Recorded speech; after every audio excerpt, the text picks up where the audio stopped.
We're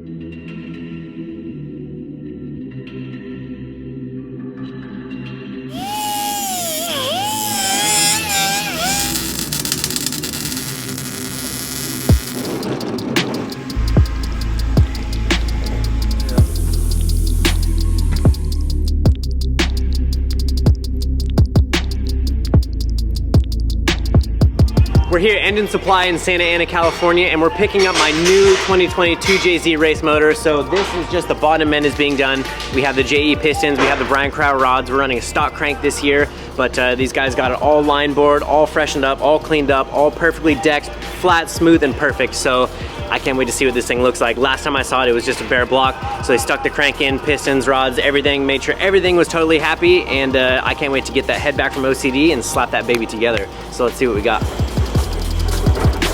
It's really cool to be able to see all the brand new cross hatches for the cylinders, fresh surface, fresh paint, all new freeze plugs in it, drilled and tapped NPT ports, like everything is like all cleaned up, all balanced, line board, ready to go. And I just want to hear this thing so bad.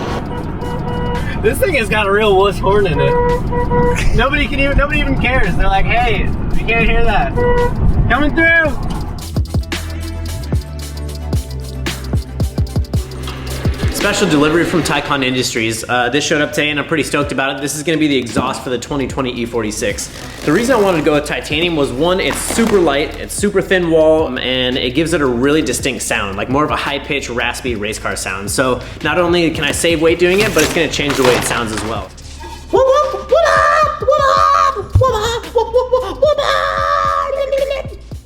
2J.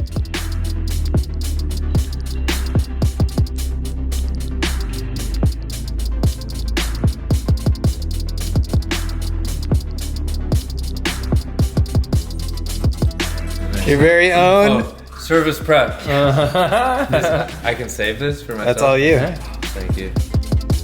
A little bit more surface prep. So when starting off with an unknown engine package, I knew that I needed to get some help. So I reached out to a couple people that I knew were into building the 2JZ engines, and we ended up getting a lot of help with this thing, which I was super fortunate. We ended up going with the Brian Crow rods with the JE Ultra Series pistons, which is a brand new JE piston, which I'm very, very excited to try out. You have a big stud that goes into the block that's threaded on both ends. So you go set the head on, the dowel pins align it. You set the head studs in there, actually washers first, then the head studs in there. You just get them bottomed out, Dan was telling me. And then now we're just setting the nut that actually holds the head down. Where is the box? So with the head, we ended up sending the head out to OCD Works. It got clamped down on a 5-axis mill, and they took their milling machine and milled out each one of the exhaust intake and exhaust valves, and they were able to actually port it out and make it a little bit bigger. And then we ended up running Super Tech Performance oversized valves, and then we did the Brian Crow 272 cams and a bunch of ARP bolts everywhere, and this thing is gonna be a bad machine. It should be really sick. So it should do anywhere from 8,500 to 9,000 RPM, which is a lot higher than the V8s we were running. So the sound is gonna be there, which is cool. I'm about to ring this thing up with a little bit of XPR 2050 just to make sure it slides on the crank all nice. This is the front main seal. Let's see what we got here. A little bit of purple. A little bit of purple goodness right there. Purple glove, purple oil. It's been kind of fun to get to learn this motor. Like, we've been inside of the V8s plenty of times and we know what's going on in there, but this is all new to me. The inline 6-cylinder platform is something that I've never really played with. So getting to know that engine has been actually pretty cool, and kind of learning the ins and outs and actually really how simple it is. It kind of reminds me of like an old tractor motor. There's really not a lot to it. And I'm a big fan of keeping things absolutely as simple as possible when building a race car. You know, the less complicated it is, the less likely it is to fail as far as I'm concerned. We ended up running a Doc Race tubular manifold on the exhaust side, Garrett G42 1200 turbo, which is good for well over 1,000 horsepower. From there, we have a drive shaft shop performance carbon fiber drive shaft going back to the Winners Performance quick change differential. The Winners, to me, the differential is absolutely necessary for drifting, especially at the professional level. You can basically change your wheel speed based off the RPM of your engine within 2 to 3 miles per hour. So you don't want too much wheel speed, you don't want too little speed. And that quick change is exactly how you find that happy medium. And then we're just gonna have those Achilles radial 285 123S on the back of that thing with some Yokohama RGD C2 wheels, which are super light. So all around, it's gonna be a weapon of a car. I know it for a fact. I can't wait to stick some royal purple on that thing and hear that baby sing.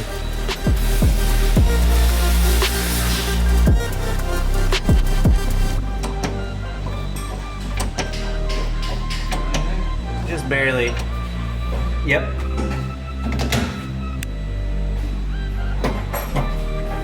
Well, today is an extra special day because we have here the last piece of the 2JZ E46 project. This right here is the wiring harness. So this is the entire chassis, entire engine, everything that has to do with wiring, it's in this box. We have our Link ECU in here, we have our Link digital display.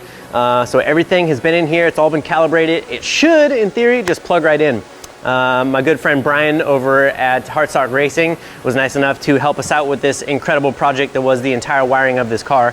All the connectors should fit. I know we have to do a couple of things to get like the headlights to work and the taillights to work, just put a couple of those little plugs on the ends, but overall should be pretty much done. So this is everything in here and let's see what we got.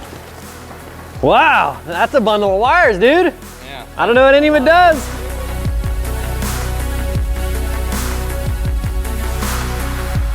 So we got everything out, laid out on the table. We got our Link Thunder ECU, our Link digital dash display. So we fired up a Thunder for my new 2020 E46. We're gonna start draping this thing out and kind of lock everything down in its home and hopefully start this thing within the next day. Yeah! Just kidding, it doesn't weigh anything.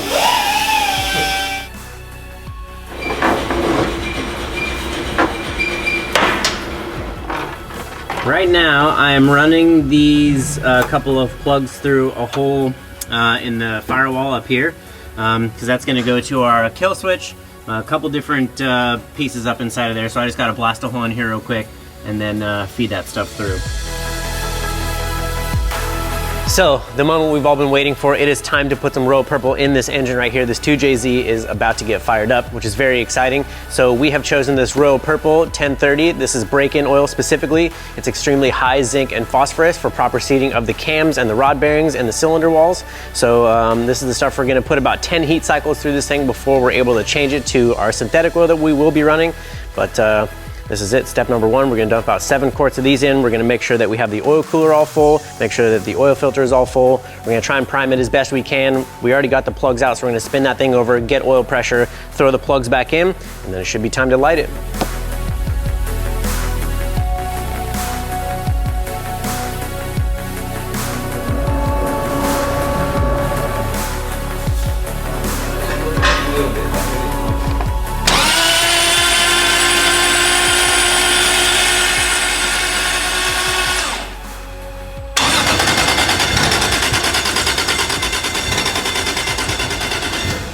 All right, clear?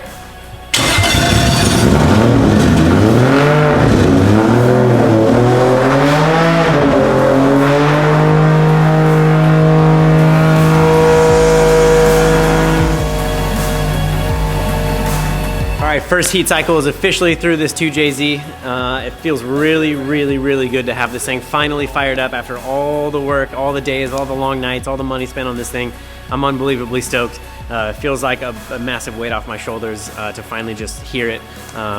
So unbelievably stoked. The break-in oil seems to be working awesome. The engine sounds pretty happy. We're just gonna verify timing real quick. We still have Brian, he's on the computer making sure everything's happy and trying to get everything synced up, but overall, like, floating on the clouds right now. Wicked stoked. It sounds better than I thought, and I can't wait to take it to the dyno and hold this thing wide open.